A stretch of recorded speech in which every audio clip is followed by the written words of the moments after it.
Hello friends, welcome to GS exam centre.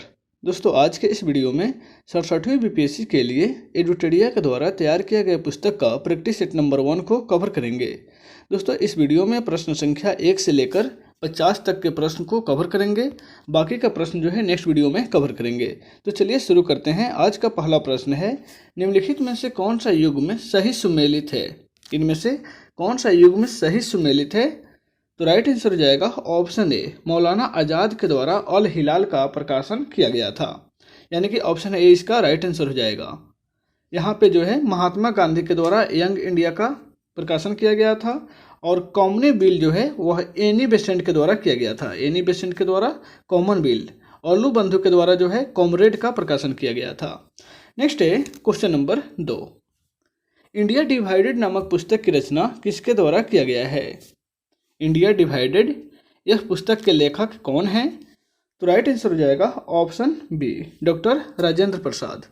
India divided नामक पुस्तक की रचना जो है डॉक्टर राजेंद्र प्रसाद के द्वारा 1946 ईस्वी में की गई है।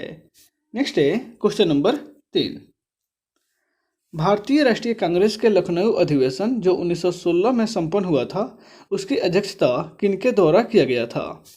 भारतीय राष्ट्रीय कांग्रेस की लखनऊ अधिवेशन की अध्यक्षता राइट आंसर होगा option D, AC Majumdar. Option D इसका राइट आंसर हो जाएगा। नेक्स्ट है क्वेश्चन नंबर 4, व्यक्तिगत सत्याग्रह के प्रथम एवं द्वितीय सत्याग्रही के जोड़े का चयन करें। इसमें जो है व्यक्तिगत सत्याग्रह के प्रथम एवं द्वितीय सत्याग्रही को जोड़े का चयन करना है। तो यहाँ पे राइट आंसर हो जाएगा ऑप्शन बी, प्रथम में विनोबा भावे थे और द्वितीय में जवाहरलाल नेहरू थे। यानी कि ऑप्शन बी इसका राइट आंसर हो जाएगा। मार्च 1940 ईस्वी के कांग्रेस के रामगढ़ अधिवेशन में व्यक्तिगत सत्याग्रह के लिए दूसरे सत्याग्रही जवाहरलाल नेहरू थे और प्रथम सत्याग्रही विनोबा भावे थे। नेक्स्ट है क्वेश्चन नंबर 5, स्थापना के 50 वर्ष पूरे होने पर भारतीय राष्ट्रीय कांग्रेस का इतिहास लिखने वाले आधिकारिक इतिहासकार कौन थे? स्थापना के 50 वर्ष पूरे होने पर भारतीय राष्ट्रीय कांग्रेस का इतिहास लिखने वाले आधिकारिक इतिहासकार कौन थे? तो राइट आंसर हो जाएगा ऑप्शन डी, पटाभी सितार मैया। ऑप्शन डी इसका राइट आंसर हो जाएगा। यानी कि पटाभी सितार मैया के द्वारा राष्ट्रीय कांग्रेस स्थापना के 50 वर्ष पूरा होने के बाद उसका इतिहास लिखे थे।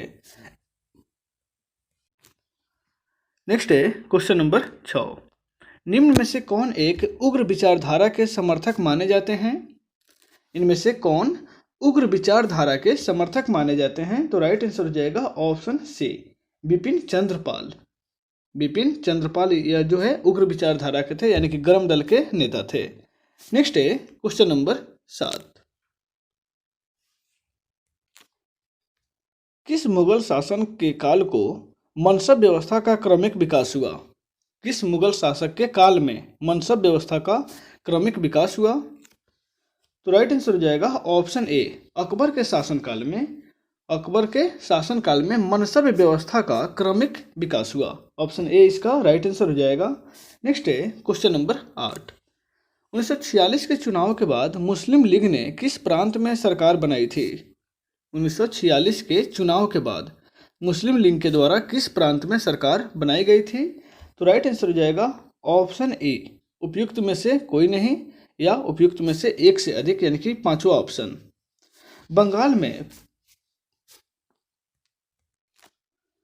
फल जलूल हक की कृषक प्रजा पार्टी और मुस्लिम लीग के मंत्रिमंडल का गठन हुआ था और सिंध में जो है मुस्लिम लीग की सरकार बनी थी। बिहार, उड़ीसा, मध्य प्रांत और संयुक्त प्रांत में कांग्रेस को पूर्ण बहुमत मिला था।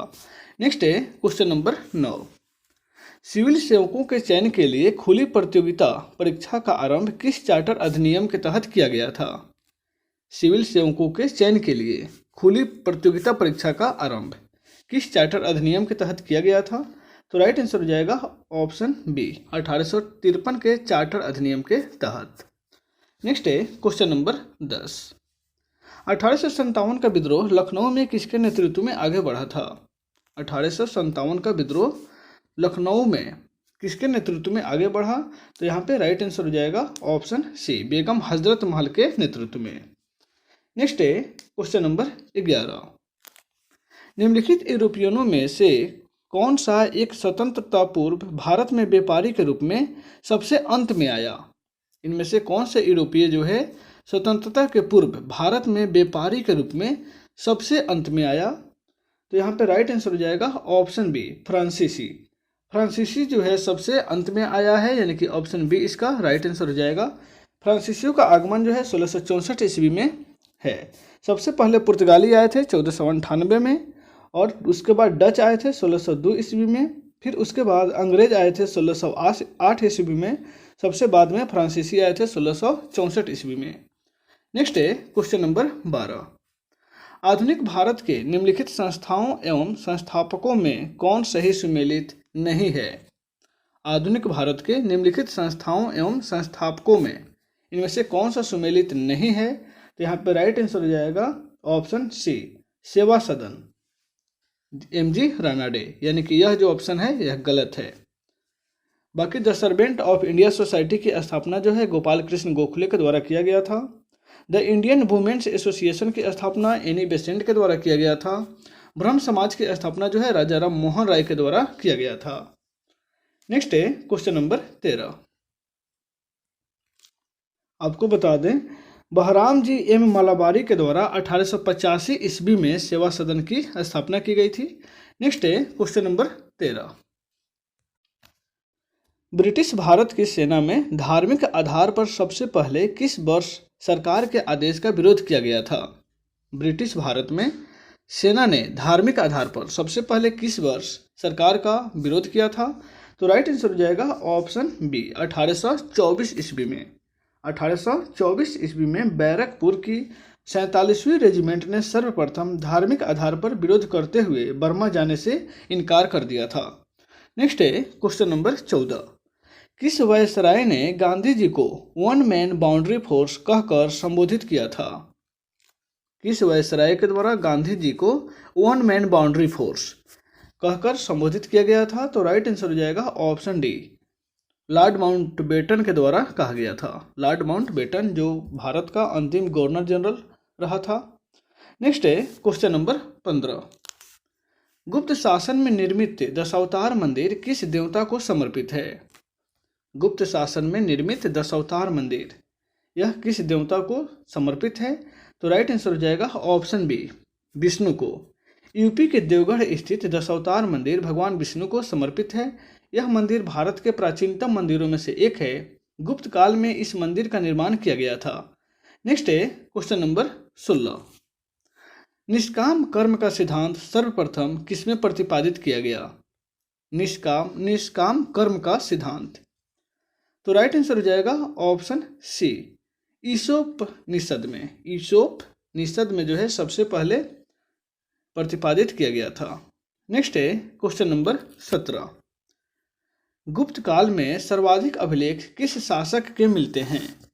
गुप्त काल में सबसे अधिक अभिलेख जो है वह किस शासक का मिलता है? तो राइट आंसर हो जाएगा ऑप्शन ए, कुमार गुप्त का जो अभिलेख है वह सबसे अधिक मिलता है। नेक्स्ट है क्वेश्चन नंबर 18। निम्नलिखित में से किस स्थल से मानव कंकाल के साथ कुत्ते का कंकाल भी सावधान से प्राप्त हुआ है? निम्नलिखित में से किस स्थान से मानव कंकाल के साथ कुत्ते का कंकाल भी प्राप्त हुआ है? तो राइट आंसर हो जाएगा ऑप्शन बी, बुर्ज होम से। नेक्स्ट है क्वेश्चन नंबर 19। अनेकांतवाद या स्यादवाद निम्नलिखित में से किसका क्रूड सिद्धांत एवं दर्शन है? अनेकांतवाद या स्यादवाद। राइट आंसर हो जाएगा ऑप्शन डी, यह जो है जैन मत का सिद्धांत एवं दर्शन है। ऑप्शन डी इसका राइट आंसर हो जाएगा। नेक्स्ट है क्वेश्चन नंबर 20। सती प्रथा का प्रथम अभिलेखीय साक्ष्य कहाँ प्राप्त हुआ है? सती प्रथा का प्रथम अभिलेखीय साक्ष्य। तो राइट आंसर हो जाएगा ऑप्शन डी, एरन से। नेक्स्ट है क्वेश्चन नंबर 21। प्राचीन भारतीय इतिहास में प्रसिद्ध कालिदास के संबंध में निम्नलिखित में से कौन सा कथन गलत है? आपको बताना है। प्राचीन भारतीय इतिहास में प्रसिद्ध कालिदास के संबंध में, तो यहाँ पे राइट आंसर हो जाएगा ऑप्शन बी, उन्होंने मृच्छकटिकम की रचना की, यानी कि यह ऑप्शन जो है गलत है। ऑप्शन बी जो है वह गलत है। यहाँ पे जो है गुप्त शासक चंद्रगुप्त विक्रमादित्य के दरबारी कवि थे, यह ऑप्शन राइट है। उनकी रचनाएं संस्कृत भाषा में है, यह भी सही है। उन्हें भारत का शेक्सपियर भी कहा जाता है, यानी कि ये 3 ऑप्शन सही है और बी जो है गलत है। मृच्छकटिकम की रचना जो है शूद्रक के द्वारा किया गया है। मृच्छकटिकम की रचना शूद्रक के द्वारा किया गया है। नेक्स्ट है क्वेश्चन नंबर 22। अकबर द्वारा बिहार पर नियंत्रण स्थापित करने के क्रम में किससे संघर्ष करना पड़ा था? अकबर के द्वारा बिहार पर नियंत्रण स्थापित करने के क्रम में दाऊद खां करारनी से उनको संघर्ष करना पड़ा था। ऑप्शन बी इसका राइट आंसर हो जाएगा, दाऊद खां करारानी से। नेक्स्ट है क्वेश्चन नंबर 23। किस मध्यकालीन शासक द्वारा राजगीर के जैन मंदिरों में दान देने के प्रमाण मिले हैं? किस मध्यकालीन शासक के द्वारा राजगीर के जैन मंदिरों में दान देने का प्रमाण मिला है? तो राइट आंसर हो जाएगा ऑप्शन बी, फिरोज शाह तुगलक के द्वारा। ऑप्शन बी इसका राइट आंसर हो जाएगा। नेक्स्ट है क्वेश्चन नंबर 24। 1919 में दरभंगा महाराज के विरुद्ध किसानों को किसने संगठित करके आंदोलन का नेतृत्व किया था? 1919 में दरभंगा महाराज के विरुद्ध किसानों को किसने संगठित करके आंदोलन का नेतृत्व किया था? तो स्वामी विद्यानंद ने, यानी कि ऑप्शन सी इसका राइट आंसर हो जाएगा। स्वामी विद्यानंद के द्वारा जो है किसानों को संगठित करके आंदोलनों का नेतृत्व किया गया था। नेक्स्ट है क्वेश्चन नंबर 25। मौर्य काल में शिक्षा का सर्वाधिक प्रसिद्ध केंद्र कौन था? मौर्य काल में शिक्षा का सर्वाधिक प्रसिद्ध केंद्र कौन था? तो राइट आंसर हो जाएगा ऑप्शन डी, तक्षशिला। नेक्स्ट है क्वेश्चन नंबर 26। प्रारंभिक मध्यकाल में बिहार का क्षेत्र किसके बीच संघर्ष का अखाड़ा बना रहा? प्रारंभिक मध्यकाल में बिहार का जो क्षेत्र है वह किसके बीच संघर्ष का अखाड़ा बना रहा? तो राइट आंसर हो जाएगा ऑप्शन बी, बंगाल और दिल्ली के बीच के संघर्षों का अखाड़ा बना था। नेक्स्ट है क्वेश्चन नंबर 27। यूरोपीय कंपनियों के द्वारा बिहार से प्राप्त किया जाता था। यूरोपीय कंपनी के द्वारा बिहार से इनमें से क्या प्राप्त किया जाता था आपको बताना है। तो राइट आंसर हो जाएगा ऑप्शन ए, यानी कि उपयुक्त में से एक से अधिक। पांचवा ऑप्शन यहाँ पे राइट आंसर हो जाएगा, क्योंकि यहाँ पे उपयुक्त ऑप्शन जो दिया गया है जैसे कि सोरा, नील, अनाज और सूती वस्त्र, यह चारों जो है यूरोपीय कंपनियों के द्वारा बिहार से प्राप्त किया जाता था। नेक्स्ट है क्वेश्चन नंबर 28। बिहार में कैदियों के द्वारा नंगी हड़ताल किस आंदोलन के दौरान की गई थी? नंगी हड़ताल। राइट आंसर हो जाएगा ऑप्शन सी, सविनय अवज्ञा आंदोलन के दौरान जो है बिहार में कैदियों के द्वारा नंगी हड़ताल की गई थी। छापरा जेल के कैदियों ने यह जो है नंगी हड़ताल किया था, छापरा जेल के कैदियों के द्वारा। नेक्स्ट है क्वेश्चन नंबर 29। निम्नलिखित में से किसके सुझाव पर बिहार में गोलघर का निर्माण हुआ? निम्नलिखित में से किसके सुझाव पर बिहार में गोलघर का निर्माण हुआ? तो राइट आंसर हो जाएगा ऑप्शन ए, जॉन सोर के सुझाव पर बिहार में गोलघर का निर्माण हुआ था, यानी कि ऑप्शन ए इसका राइट आंसर हो जाएगा। 1783 ईस्वी में अकाल के बाद जॉन सोर के अनागार निर्माण के सुझाव के बाद 1784 ईस्वी में पटना में गोलघर का निर्माण शुरू हुआ, जो 1786 ईस्वी में इसका निर्माण पूर्ण हुआ था। नेक्स्ट है क्वेश्चन नंबर 23। पटना में भवानी मंदिर क्रांति संस्था की स्थापना किसने किया था? भवानी मंदिर क्रांतिकारी संस्था का स्थापना। राइट आंसर हो जाएगा ऑप्शन सी, भूपेंद्र नाथ दत्त के द्वारा पटना में भवानी मंदिर क्रांतिकारी संस्था की स्थापना की गई थी 1907 ईस्वी में। नेक्स्ट है क्वेश्चन नंबर 31। मध्यकालीन भारतीय इतिहास में तबला को प्रचलित करने का श्रेय किसे दिया जाता है? मध्यकालीन भारतीय इतिहास में तबला को प्रचलित करने का श्रेय। राइट आंसर हो जाएगा ऑप्शन सी, अमीर खुसरो को। नेक्स्ट है question number 32। Vernacular press act के संबंध में कौन सा कथन सही नहीं है? वर्नाक्यूलर प्रेस एक्ट के संबंध में कौन सा कथन सही नहीं है? तो राइट आंसर हो जाएगा ऑप्शन सी, अमृत बाजार पत्रिका रातों रात बांग्ला से हिंदी भाषा में परिवर्तित हो गई, यानी कि यह कथन जो है गलत है। यह एक्ट 1878 में लॉर्ड लिटन के समय में आया था। यह राइट आंसर है, यानी कि यह जो है ऑप्शन सही है। इस अधिनियम को मुंह बंद करने वाला अधिनियम कहा जाता है, यह भी सही है। लॉर्ड रिपन ने 1882 ईस्वी में इस अधिनियम को रद्द कर दिया था। ध्यान रखिएगा, लॉर्ड लिटन के समय में 1878 में आया था और 1882 में इसे रद्द कर दिया गया था। नेक्स्ट है लॉर्ड रिपन के द्वारा। नेक्स्ट है क्वेश्चन नंबर 33। चित्तौड़गढ़ का कीर्ति स्तंभ किस शासक के शासनकाल में निर्मित हुआ था? चित्तौड़गढ़ का कीर्ति स्तंभ, तो राइट आंसर हो जाएगा ऑप्शन ए, राणा कुंभा के शासनकाल में चित्तौड़गढ़ का कीर्ति स्तंभ जो है निर्माण हुआ था। नेक्स्ट है क्वेश्चन नंबर 34। प्रतीक मुद्रा का चलन किस मध्यकालीन शासक ने आरंभ किया था? प्रतीक मुद्रा का चलन किस मध्यकालीन शासक के द्वारा आरंभ किया गया था? तो राइट आंसर हो जाएगा ऑप्शन सी, मोहम्मद बिन तुगलक के द्वारा। नेक्स्ट है क्वेश्चन नंबर 35। बारहमासा की रचना किसने किया था? बारहमासा की रचना किनके द्वारा किया गया था? तो राइट आंसर हो जाएगा ऑप्शन ए, मालिक मोहम्मद जायसी के द्वारा बारहमासा की रचना की गई थी, मोहम्मद जायसी के द्वारा। नेक्स्ट है क्वेश्चन नंबर 36। निम्नलिखित में से किसका विरोध समाज सुधारक राजा राम मोहन राय ने किया था? इनमें से किसका विरोध जो है समाज सुधारक राजा राम मोहन राय के द्वारा किया गया था? तो राइट आंसर हो जाएगा ऑप्शन डी, पाश्चात्य शिक्षा का विरोध जो है राजा राम मोहन राय ने किया था, यानी कि ऑप्शन डी इसका राइट आंसर हो जाएगा। नेक्स्ट है क्वेश्चन नंबर 37। निम्नलिखित में से किस आंदोलन के दौरान किसानों ने प्रभु एवं खुदा के नाम पर शपथ ली कि वे लगान नहीं देंगे? निम्नलिखित में से किस आंदोलन के दौरान किसानों ने प्रभु एवं खुदा के नाम पर शपथ लिया कि वे लगान नहीं देंगे? तो राइट आंसर हो जाएगा ऑप्शन ए, बारदोली सत्याग्रह आंदोलन के दौरान, यानी कि ऑप्शन ए इसका राइट आंसर हो जाएगा।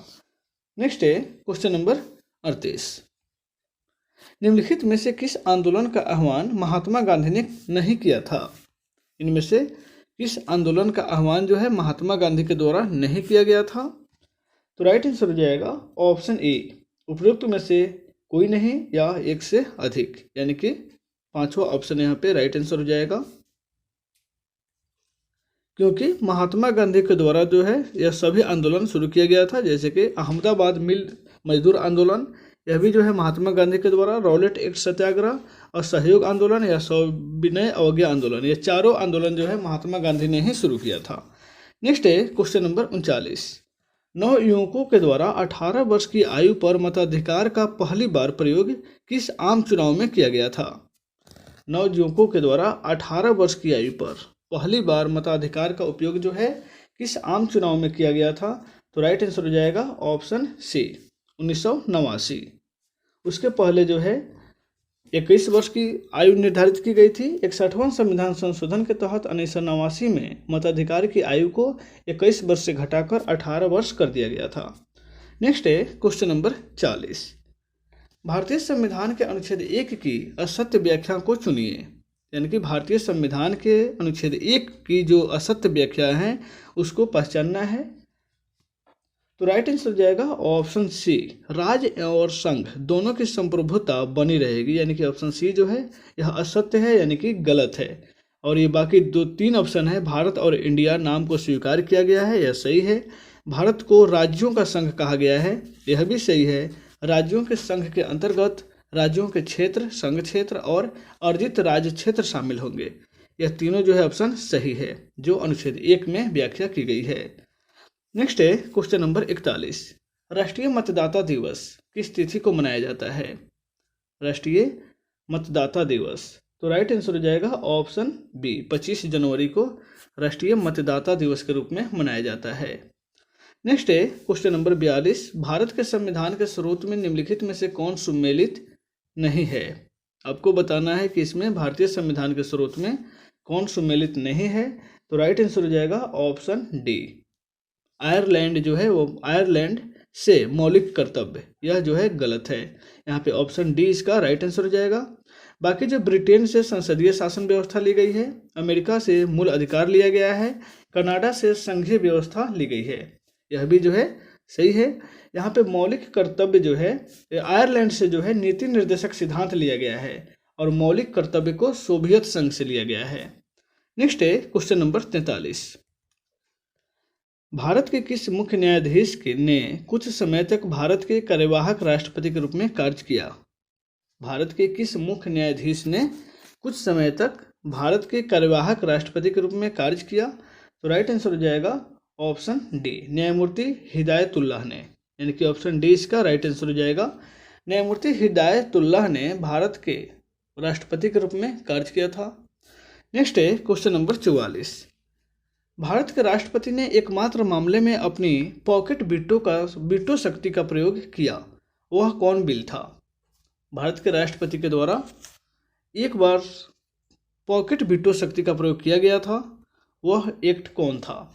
तो राइट आंसर हो जाएगा ऑप्शन सी, भारत डाकघर विधेयक, यानी कि ऑप्शन सी इसका राइट आंसर हो जाएगा। भारत डाकघर संशोधन विधेयक जो आया था, जिसमें राष्ट्रपति जो है पॉकेट वीटो शक्ति का प्रयोग किया था।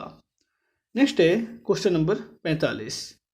भारत के राष्ट्रपति द्वारा वित्त आयोग का गठन किया जाता है कितने वर्षों के अंतराल पर? तो राइट आंसर होगा ऑप्शन सी, भारत के राष्ट्रपति के द्वारा वित्त आयोग का गठन जो है प्रत्येक 5वें वर्ष पर किया जाता है। नेक्स्ट है क्वेश्चन नंबर 46। राष्ट्रीय विकास परिषद का गठन निम्नलिखित में से कब किया गया था? राष्ट्रीय विकास परिषद का गठन, तो राइट आंसर हो जाएगा ऑप्शन बी, 6 अगस्त 1952 को राष्ट्रीय विकास परिषद का गठन किया गया था। नेक्स्ट है क्वेश्चन नंबर 47। राष्ट्रीय मानवाधिकार आयोग का अध्यक्ष किसे बनाया जाता है? राष्ट्रीय मानव अधिकार आयोग का अध्यक्ष किसे बनाया जाता है? तो राइट आंसर होगा ऑप्शन ए, सुप्रीम कोर्ट के किसी भी सेवानिवृत्त सदस्य को बनाया जाता है, यानी कि ऑप्शन ए इसका राइट आंसर हो जाएगा। सुप्रीम कोर्ट के किसी भी सेवानिवृत्त मुख्य न्यायाधीश या न्यायाधीश को बनाया जाता है। नेक्स्ट है क्वेश्चन नंबर 48। प्रस्तावना में उल्लेखित शब्द न्याय में निम्नलिखित में से किस न्याय की बात नहीं की गई है? प्रस्तावना में उल्लेखित शब्द न्याय, इसमें किस न्याय की बात नहीं की गई है? तो राइट आंसर हो जाएगा ऑप्शन बी, धार्मिक न्याय। उस न्याय का अर्थ होता है सामाजिक न्याय, आर्थिक न्याय और राजनीतिक न्याय। नेक्स्ट है क्वेश्चन नंबर 49। केंद्र एवं राज्यों के बीच वित्तीय विवादों के निपटारे हेतु कौन सी एजेंसी है, यानी कि कौन जो है जिसमें वित्तीय विवादों को निपटारा करता है? तो यहाँ पे राइट आंसर हो जाएगा ऑप्शन है, सर्वोच्च न्यायालय, जो केंद्र और राज्यों के बीच वित्तीय विवादों को निपटारा हेतु मुख्य एजेंसी का कार्य करता है। नेक्स्ट है क्वेश्चन नंबर 50। स्वायत्त शासन की इकाइयों के रूप में ग्राम पंचायतों के गठन का प्रावधान संविधान के किस अनुच्छेद में है? स्वायत्त शासन की इकाइयों के रूप में ग्राम पंचायतों के गठन का प्रावधान संविधान के किस अनुच्छेद में है? तो राइट आंसर हो जाएगा ऑप्शन बी, अनुच्छेद 40 में। तो दोस्तों इस वीडियो में बस इतना ही, फिर मिलते हैं नेक्स्ट वीडियो में। Take care.